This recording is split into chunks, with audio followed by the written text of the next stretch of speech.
እንደዚህ ፍዝዝ ብላ የቀረችው በሳራ የተነሳ ነው። ሳራን ያስጠነቆለችባት ምን ነው? የዱባይ ጠንቋይ ገባሪ አይደሉ እንዴ እነሱ?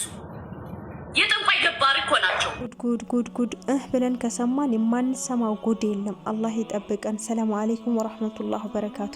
ውድና የተከበራችሁ ውድ ተመልካቾቼ እንዴት ናችሁ? እንደምን ቆያችሁ? ከኔ ጋር ሁሉ ሰላም ነው አልሐምዱሊላህ። እንግዲህ መግቢያ ላይ ሆነ ቪዲዮ ተመልክታችኋል ስለ እህታችን ኢክራም ታውቃላችሁ፣ ዱባይ በነበረች ጊዜ ፋፍንተው ያለች ቆንጆ የሆነች እህታችን ነበረች። አሁንም ቆንጆ ናት፣ ግን ደግሞ ኢትዮጵያ ገብታ በህመሟ ምክንያት ነው ኢትዮጵያ የገባችሁ። በዛ ምክንያት ያው ኢትዮጵያ ኑሮ ታቁታላችሁ። ስራ ከሌላችሁ በእጃችሁ ይዞ የለመደ ሰው ደግሞ ሲያጣ ምን አይነት ስሜት እንደሚሰማው ግልጽ ነውና እህታችን አሁን ያለችበት ሁኔታ በጣም ያሳዝናልና ወደ ዱባይ ልመለስ ነውና የቲኬት መግዣ ጌም አጫውቱኝ ስትል ሲዘዋወር የነበረ ቪዲዮ ተመልክቻለሁ እና በዙሪያቸው ብዙ ጓደኞቿ ስላለ እንግዲህ እኛ አይተን አሳልፈናል እና ደግሞ ያንን በተመለከተ እህታችን ሱመያ አሁን ቅድም ስታወራ የነበረው ቪዲዮ ሰምታችኋል። እስኪ ቪዲዮን ላሰማችሁና መለሳለሁ። ሳሪናት ለዚህ ያበቃቻት፣ ሳሪናት እንዲህ ያረጋቻት የሚል ንግግር እየተናገረች ነውና ከየት መጣችሁ፣ ከየት መጣ፣ እንዴት መጣ የሚለው እስኪ ወደ ኋላ እንመለስበታለን። ጨርሰን ግን ቪዲዮን ሰምተነው እንመለስ። ሀሳብ እንድንሰጥም ሀሳቧን ሰምተን እንመለስ። እንደዚህ ፍዝዝ ብላ የቀረችው በሳራ የተነሳ ነው። ሳራን ያስጠነቆለችባት ምን ነው? የዱባይ ጠንቋይ ገባሪ አይደሉ እንዴ እነሱ? የጠንቋይ ገባሪ እኮ ናቸው።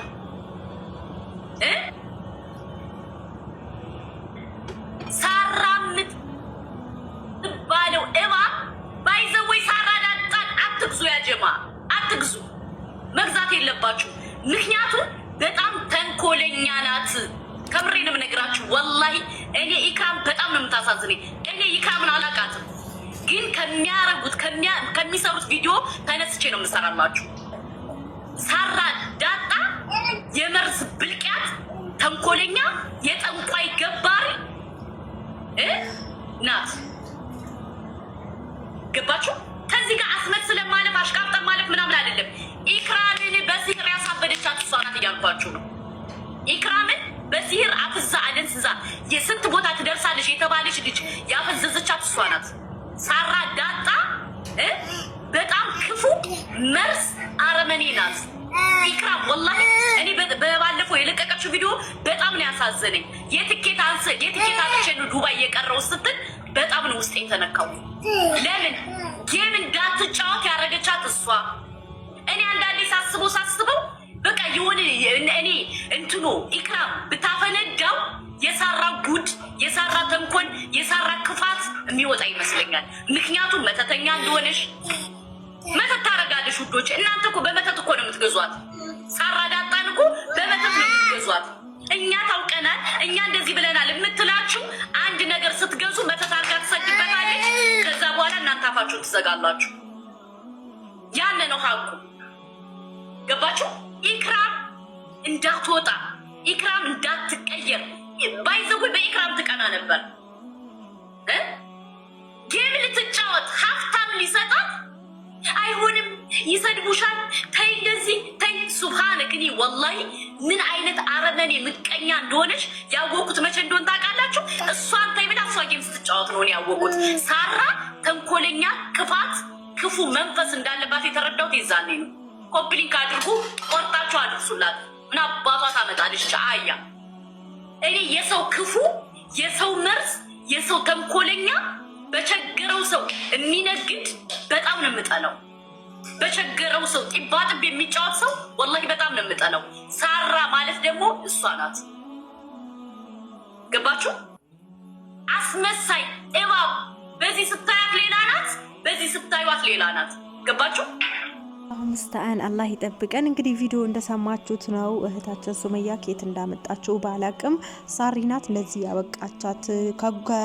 ከመጥፎ ጓደኛ ራቁ እያለች ያተናገረችውን መልእክት ሰምታችኋል። እኔ አላቅም ወላሁ አለም በዚህ ጉዳይ ላብራራ ወይም በዚህ ጉዳይ ልናገር አይደለም፣ ግን እንደ እህት ኢክራም በጣም ታሳዝነኛለች። እውነት ጌም አጫውቱኝ ስትል ነበረ። ያንን ጌም ለምን አትጫወቺ እንዳለቻት ወላሁ አለም እኔ አላቅም። በማላቀው ነገር ማውራት አልፈልግም። ግን ኢክራም በጣም ነው የምታሳዝነኝ። ማለት አንዴ እናንተ ገና ያላገባችሁ ሆናችሁ አግብታችሁ ያልሆነ ትዳር ውስጥ ከወደቃችሁ ልባችሁ በጣም እንደሚሰበር አውቃለሁ። ኢክራም የደረሰባት ነገር ይሄ ነው። ስለ ጓደኛ ክፋት እንዲሰራችባት እንደዛ ሰራችባት እኔ ሌላችሁ አይደለም። ግን ኬት እንደመጣ ይህ ምንጭ ምን የምታውቀው ነገር አለ? እስካሁን ድረስ ደግሞ ኢክራም ይሄ ነገር እንደተደረገባት ካወቀች በጓደኛው በምስጥረኛዋ በምታምናት ልጅ ይሄ ነገር እንደደረሰባት ካወቀች እንደዚህ እንዳደረጓት ካወቀች ለምን ኢክራም ራሷ ወጣ አትናገርም? ለምንስ ከነሱ ጋር ትጠጋጋለች? ዞሮ ዞሮ አሁንም እነሱ ጋር ነው ጌምና ጫውትሽ ሲሏት አታውሪ፣ የሆነ ላይ በመታ የሆነ ነገር ልታወራ ባለች ቁጥር እንዳታወሪ፣ ነገ እንደዚህ ይሉሻል፣ ነገ እንደዛ ይሉሻል እያሏት ያለው እነዛ ጓደኞቿ ነው። አሁንም ከነሱ ስር አልወጣችም። ስለዚህ ይሄን ነገር ካወቀች ኢክራም ለምን አትሸሽም የሚል የሆነ የራሴ የሆነ ሀሳብ ፈጥሮብኛል። እናንተ አንድ ሰው ካልጠቀማችሁ የሚጎዳችሁ ከሆነ መጥፎ አስተሳሰብ መጥፎ አመለካከት ለእናንተ ያለው ከሆነ ከዛ ሰው ግዴታ ትርቃላችሁ እና ለምን አትርቅም ኢክራም የሚለው ሀሳብ አለኝ። ብቻ አላህን የሚያውቀው ሁሉንም ነገር። ኢክራም ግን አንዴ ስለተሰበረች ብቻ እስከምትቃና በጣም ከባድ ነው። በጣም ረጅም ጊዜ ይፈልግባታል። ከዱዓ ውጪ የምናግዛት ነገር ካለ እነሱ ካላደረጉላት ብዙ እህቶች በዙሪያዎች አሉ ማድረግ የሚፈልጉ። ደግሞ በስደት ዓለም ላይ በተለይ በዱባይ አካባቢ እንደዚህ አይነት ነገር ይበዛል። ጓደኛሞች በጓደኛ ላይ የሆነ ስትበላለጡ እንደዚህ አይነት ነገር ላይ ታደርጋላችሁ። በቃ የሆነ እኔ ለምን እንደሆነ አላውቅም። ምን ችግር አለው ቢበልጣችሁ? ምን ችግር አለ እሱ ጥሩ ደረጃ ቢደርስ? ከናንተ ጋር ያለች አንድ እህታችሁ ቢያልፍላት የተሻለ ደረጃ ብትደርስ ምን ችግር አለው? በለጠኝ ብላችሁ የሆነ ስህር ለመስራት ያንን ሰው ለመስበር የምትሄዱበት ነገር ወላሂ በጣም አጃኢብ ያደርገኛል። ደስ ሊላችሁ ነው የሚገባው። አንድ እህታችሁ አለፈላት፣ የተሻለ ደረጃ ደረሰች፣ ሰርታ ተለወጠች እና ምን ጥንቁልና ቤት ይወስዳችኋል? ምን ስህር ቦታ ይወስዳችኋል? ምን ያደርግላችኋል? ያቺ ልጅ ተሰበረችና አንገቷን ደፋች፣ ተንከራተተች፣ ተቸገረች። እናንተ ምን የሚጠቅማችሁ ነገር አለ? ምን የሚያደርግላችሁ ነገር አለ? ይህን ነገር የምታደርጉት ይህን ያህል ርቀት ሄዳችሁስ ደግሞ ለሰው ክፋት የምታስቡት ለእናንተ ምን ይጠቅማችኋል? ያ ነገር አንድ እህታችሁ ብትጎሳቆል፣ ችግር ላይ ብትወድቅ፣ በሽታ ላይ ብትወድቅ ለእናንተ ምን የምትጠቀሙት ነገር አለ? ወላይ ብዙ እህቶቻችን እንደዚህ አይነት ነገር በጓደኞቻቸው በራሳቸው በገዛ ጓደኞቻቸው ይደርስባቸዋል። ግን ለምንድን ነው እንደዚህ ክፋት የምታስቡት? ግን ለምን? ምን ችግር አለ ቢያልፍላት? ምን ችግር አለ ብትለውጥ? ምን ችግር አለ ቤተሰቦቿን ብትለውጥ? ኧረ ተው፣ እንደዚህ አይነት መጥፎ አስተሳሰብ አመለካከት ተው። ይሄ ደግሞ በአላህ ቦታም በጣም ትጠየቁበታላችሁ። ትልቅ የሆነ ወንጀል ነው። እናንተ ኸይር ነገር ስታስቡ አላህ ደግሞ ለእናንተ የበለጠ ኸይር ነገር ያስብላችኋል። ለእህታችሁ ወይም ለወንድማችሁ እንዲያልፍለት ጥሩ ደረጃ እንዲደርስ ወላሂ እናንተ በተመኛችሁና ለዛ ሰው ዱዓ ባደረጋችሁ ቁጥር ለእናንተ ደግሞ ይበልጥ አላህ ከዛ በላይ ነው ለእናንተ የሚያደርግላችሁ። ስለዚህ ኸይር ነገር ተመኙ ለሰው ልጅ።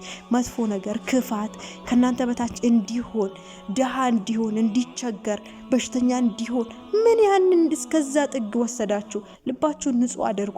ልባችሁ እስካልጸዳ ድረስ ደግሞ ምንም ብታደርጉ ምንም ነገር ተቀባይነት የለውም። ተንኮል የሚሰራ ሰው ደግሞ አሁን አኺራ ላይ የተሻለ ደረጃ ሊኖር ይችላል፣ ግን መቼም ከህሊና ጸጸትና ከፈጣሪው ጋር ሊስማማ አይችልም በፍጹም ማለት ነው። ስለዚህ ራሳችሁን ለማጥራት ልባችሁን ንጹህ አድርጉ። ንያችሁን አስተካክሉ። ንያችሁን አስፉ። ለእናንተም ለሌሎች ሰዎችም ጥሩ ንያ ጥሩ አመለካከት ይኖራችሁ ለማለት እወዳለሁ። ያላዩትን ያልሰሙትን ደግሞ መናገር ጥሩ አይደለም። እኔ ስለ ኢክራም ብቻ ሳይሆን እዛ ጋር ያለው ዱባይ ላይ የሚሰራው በርካታ እህቶቻችን ላይ እርስ በርስ የሚደረገው ነገር ስለማያምር ነው። በጣም ብዙ እህቶቻችን በጓደኞቻቸው የተነሳ በሽተኛ ሆነዋል። ስህር ተሰርቶባቸዋል። ድግም ብዙ ምን ማይሰራ ነገር አለ። እና እንደዚህ አይነት መጥፎ አመለካከትና መጥፎ ስራ ይቅርባችሁ። አኪራችሁንና አዱንያችሁን ከሚያበላሽ ነገር ውጡ። እናንተ ሰርታችሁ ልትለወጡ ነው ሄዳችሁት። ሰርታችሁ ተለወጡና መታችሁ ሀገራችሁ ላይ ፏ ብላችሁ ቁጭ በሉ። ያለው ነገር ይሄ ነው። ኤከሌ በለጠችኝና ኤከሌን ማጥፋት አለብኝ፣ ኤከሌን ህይወት ማበላሽ ላ ሐውለ ወላ ቁወት ኢላ ቢላህ። ሀቂቃ በጣም ይከብዳል። አላህ Subhanahu Wa Ta'ala ኸይር ነገር ከሚሰሩ ባሪያዎች አላህ ያደርገን። ውዶቼ ይህንን መልእክት ለብዙዎች እንዲደርስ ሼር አድርጉልኝ። አመሰግናለሁ ስለተከታተላችሁ።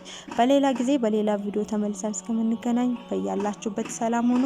ሰላም አለይኩም ወራህመቱላሂ ወበረካቱ።